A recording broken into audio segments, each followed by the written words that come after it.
আসছে সামনে কোরবানির ঈদ। এই ঈদের জন্য অগ্রিম সকলকে ঈদের শুভেচ্ছা এবং ভালোবাসা রইল। আসসালামু আলাইকুম viewers, welcome back to my channel. আশা করছি সকলেই ভালো আছেন। আজকে আমি আরাবিয়ান বিরিয়ানি তৈরি করে দেখাবো। এই বিরিয়ানিটি আমি কিন্তু প্রায় সময় তৈরি করে থাকি এবং এই বিরিয়ানিটা আমি কয়েকবার খেয়েছি, আমার কাছে খুবই ভালো লেগেছে। সেজন্যই কিন্তু আজকে আপনাদের সঙ্গে শেয়ার করতে চলে এলাম। অসম্ভব মজার আরাবিয়ান বিরিয়ানিটি তৈরি করে নেওয়া কিন্তু খুবই ইজি, খুব অল্প সময় কিন্তু তৈরি করে নেওয়া যায়। চলে যাব বিরিয়ানিটা তৈরি করার জন্য। এই জন্য আমি এখানে চিনি গুঁড়া চাল নিয়েছি, 1 কেজি চাল নিয়েছি। আপনারা চাইলে কিন্তু কমিয়ে কিংবা বাড়িয়ে নিতে পারেন, আপনারা কোয়ান্টিটি হিসেব করেই নিতে পারেন। এখন এই চালটা আমি খুব ভালোভাবে ধুয়ে পরিষ্কার করে নিব। সেজন্য আমি এরকম একটি বাটি নিয়েছি, বাটির ভেতরে সম্পূর্ণ চালটা আমি ঢেলে দিচ্ছি। এই চালটা কিন্তু একটু লং টাইপের, আপনারা চাইলে কিন্তু বাসমতি ইন্ডিয়ান যেটা আছে সেটা দিয়েও কিন্তু তৈরি করে নিতে পারেন। সেটা দিয়ে তৈরি করলে কিন্তু আরও বেশি ভালো হয়। এখন এই চালটা আমি খুব ভালোভাবে ধুয়ে পরিষ্কার করে নিয়েছি। দেখুন, পানি থেকে কিন্তু চালটা একদমই দেখা যাচ্ছে, এত সুন্দরভাবে ধুয়ে নিয়েছি। খুব সুন্দরভাবে ধুয়ে এভাবেই করে আমি ভিজিয়ে রাখবো প্রায় 1 থেকে 1.5 ঘন্টা। চালটা ভিজতে থাকুক, আমি এখন অন্য উপকরণগুলো নিয়ে নিচ্ছি। আমি এখানে প্রায় মুরগির মাংস নিয়েছি 1.5 কেজি পরিমাণ। 1 কেজি চালের ভেতরে প্রায় আমি 1.5 কেজি পরিমাণ মুরগির মাংস দিব।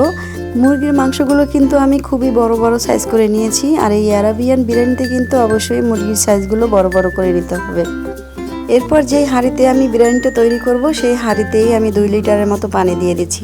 যেহেতু আজকে আমি 1 কেজি পরিমাণ চালের বিরিয়ানি তৈরি করব, সেজন্য আমি 1 কেজি চালের জন্য 2 লিটার পানি নিয়েছি। এই পানির ভেতরে আমি এখন সব মুরগির মাংসগুলো দিয়ে দিচ্ছি। চুলার জালটা কিন্তু আমি অন করে রেখেছি। এখন আমি এর ভেতরে দিয়ে দিব 1 টেবিল চামচ পরিমাণ জিরা বাটা, 2 টেবিল চামচ পরিমাণ দিব পেঁয়াজ বাটা এবং 1 টেবিল চামচ পরিমাণ দিব রসুন বাটা। দিয়ে দিচ্ছি স্বাদমতো লবণ, আর দিয়ে দিব স্বাদমতো লাল মরিচের গুঁড়া, আর দিয়ে দিচ্ছি 1 কাপ পরিমাণ রান্নার রেগুলার তেল। এখন এই সমস্ত উপকরণ আমি একটু স্প্যাচুলার দিয়ে খুব ভালোভাবে মিশিয়ে নেব। সরি, আমি আরও একটি কথা বলতে আপনাদেরকে ভুলে গেছি। আমি যখন জিরাটা পেস্ট করেছি তার সাথে কিন্তু 4-5টি এলাচ আমি পেস্ট করে নিয়েছি। এজন্য কিন্তু আমি এখানে কোনো রকম গোটা এলাচ ইউজ করব না। খুব ভালোভাবে নেড়েচেড়ে নেওয়ার পরে আমি একটি ঢাকনা দিয়ে ঢেকে রাখবো যতক্ষণ না বলক চলে আসে। কিছুক্ষণ ঢেকে রাখার পরে যখন বলক চলে আসবে তখন আমি ঢাকনাটা তুলে নিচ্ছি। ঢাকনাটা তুলে আমি আবার একটু নেড়েচেড়ে দিচ্ছি। আর আপনারা নিশ্চয়ই ফলো করেছেন, আমি কিন্তু কোনো রকম হলুদ ইউজ করিনি। আর এই বিরিয়ানিতে কিন্তু কোনো রকম হলুদ দেওয়াও হয় না। আপনাদের হয়তো অনেকেরই কোশ্চেন থাকতে পারে যে চালটা আমি ভিজিয়ে রেখেছি প্রায় 1 থেকে 1.5 ঘন্টা, সেটা দিয়ে যদি আমি বিরিয়ানিতে ব্যবহার করি তাহলে হয়তো ভাতগুলো একদম নরম হয়ে যেতে পারে, বিরিয়ানিটা নরম হয়ে যেতে পারে। সেরকম কিন্তু একদমই না। যে চালগুলো আমি ভিজিয়ে রেখেছি সেটা দিয়ে যদি বিরিয়ানি তৈরি করা হয় তাহলে কিন্তু বিরিয়ানিগুলো অনেক ঝরঝরে হবে। এরপর আমি 1 টেবিল চামচ পরিমাণ দিয়ে দিলাম ঘি। ঘিটা দেওয়ার পরে ঢাকনা দিয়ে ঢেকে রাখবো যতক্ষণ না মাংসগুলো সিদ্ধ হয়ে যাচ্ছে। আপনারা যে কোনো বিরিয়ানি তৈরি করেন না কেন, যদি একবার এভাবে ভিজিয়ে রাখেন, সেই চাল দিয়ে যদি আপনি বিরিয়ানি তৈরি করেন তাহলে কিন্তু বুঝতে পারবেন যে কতটা ঝরঝরে হয় বিরিয়ানি। ভিউয়ার্স, আপনি যদি আমার চ্যানেলে নতুন হয়ে থাকেন আর এখনও যদি চ্যানেলটাকে সাবস্ক্রাইব করে না থাকেন তাহলে অনুরোধ থাকছে চ্যানেলটাকে সাবস্ক্রাইব করে নিয়মিত চ্যানেলের পাশে থাকার জন্য। মাংসগুলো কিন্তু সিদ্ধ হয়ে গেছে। আমি এখন এক এক করে সবগুলো মাংস তুলে নিচ্ছি। এই মাংসগুলো কিন্তু আবার বেশি সিদ্ধ করা যাবে না, তাহলে কিন্তু আবার হাড় থেকে মাংসগুলো খুলে যাবে, সেটা কিন্তু একদমই ভালো হবে না। দেখুন, একদমই কিন্তু পানি রয়ে গেছে, কোনো রকম মাংস নেই। এখন আমি যে চালগুলো ভিজিয়ে রেখেছিলাম সেই চালগুলো এই পানির ভেতরে দিয়ে দিব। আপনি যদি এই বিরিয়ানিটি একবার তৈরি করেন আরাবিয়ান বিরিয়ানি, তাহলে কিন্তু আপনার বারবার তৈরি করে খেতে মন চাইবে। এতটাই স্বাদ এই বিরিয়ানিটি, যদি আপনি ট্রাই করেন তাহলে কিন্তু বুঝতে পারবেন। সম্পূর্ণ চালটা আমি এর ভেতরে দিয়ে দিচ্ছি। চালগুলো দেওয়ার পরে কিন্তু আমি ঢাকনা দিয়ে ঢেকে রাখবো না, যেহেতু অনেকটাই পানি আছে এখানে। যদি ঢাকনা দিয়ে ঢেকে রাখা হয় তাহলে পানির যে বাষ্পটা রয়েছে সেই বাষ্পের সাথে কিন্তু তেল এবং ঘিটা ঢাকনার ভেতরে উঠে যাবে। কিছুক্ষণ জাল করে নেওয়ার পরে দেখুন পানিটা কিন্তু অনেকটাই শুকিয়ে গেছে। এখন আমি ঢাকনা দিয়ে ঢেকে রাখবো যতক্ষণ না একবারে ভাতটা হয়ে যাচ্ছে। আমি কিন্তু চুলার আঁচটা একবারেই লো হিটে রেখেছি। লো হিটে রেখেই আমি এখন ঢাকনা দিয়ে ঢেকে রাখবো।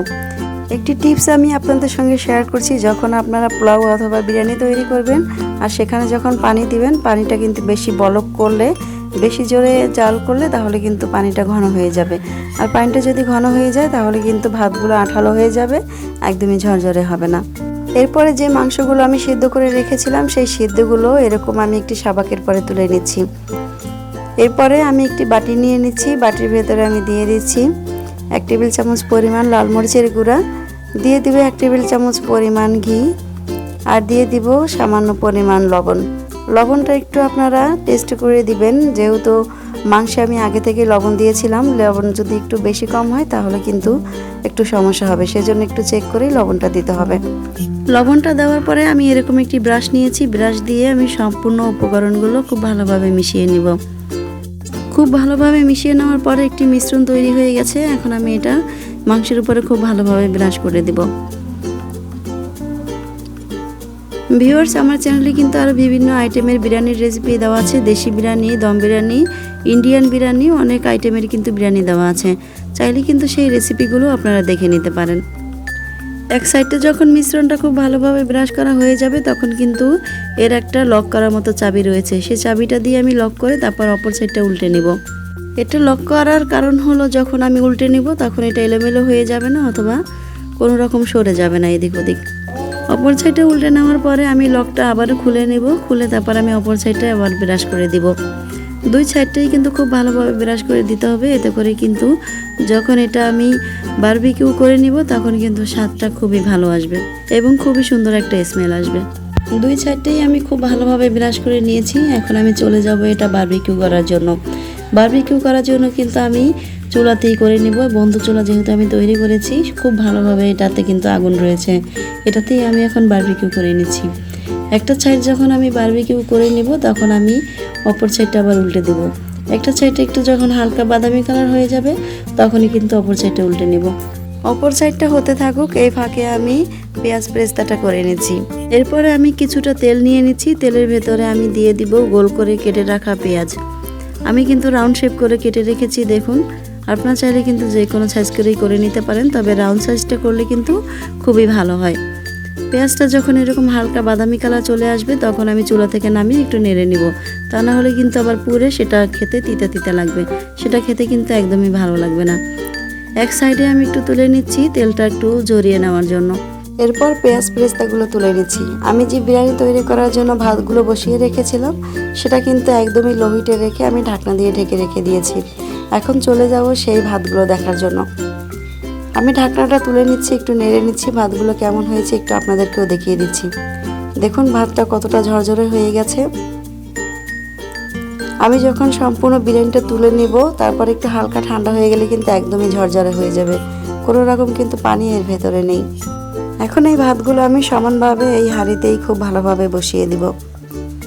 সমানভাবে বসিয়ে নেওয়ার পরে আমি যে পেঁয়াজ পেস্তাগুলো করে রেখেছিলাম সেই পেঁয়াজ পেস্তাগুলো অল্প অল্প আমি উপরে ছিটিয়ে দিব।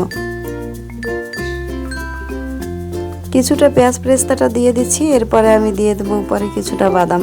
এরপরে যে মাংসগুলো আমি বারবিকিউ করে রেখেছিলাম সেই বারবিকিউ করা মাংসগুলো দিয়ে দিচ্ছি।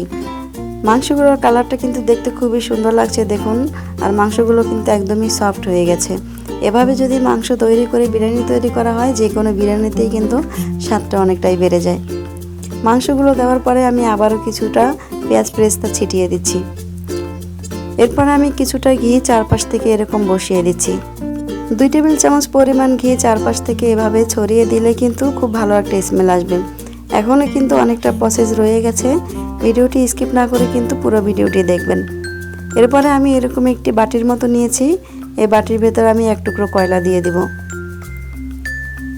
কয়লাটা দেওয়ার পরে আমি এখানে 2 থেকে 3 ফোঁটা ঘি দিয়ে দিচ্ছি। দেওয়ার পরে আমি সাথে সাথে ঢাকনাটা দিয়ে ঢেকে রাখবো, যাতে করে কোনো রকম এই ধোঁয়াটা বাইরে বের না হয়ে যায়। এভাবে করে আমি 30 থেকে 40 মিনিট দমে রেখে দিব। এতে করে কিন্তু খুবই ভালো একটা ফ্লেভার আসবে, খেতে কিন্তু খুবই ভালো লাগবে। অনেকে কিন্তু মনে করতে পারেন এই ফ্লেভারটা অনেকটা ধোয়া ধোয়া গন্ধ আসবে, খাওয়া যাবে না, সেটা কিন্তু একদমই না। ফিরে এলাম 1 ঘন্টা পরে। 1 ঘন্টা পরে আমি ঢাকনাটা তুলে নিচ্ছি। ওয়াও, খুব সুন্দর একটা ফ্লেভার আসছে।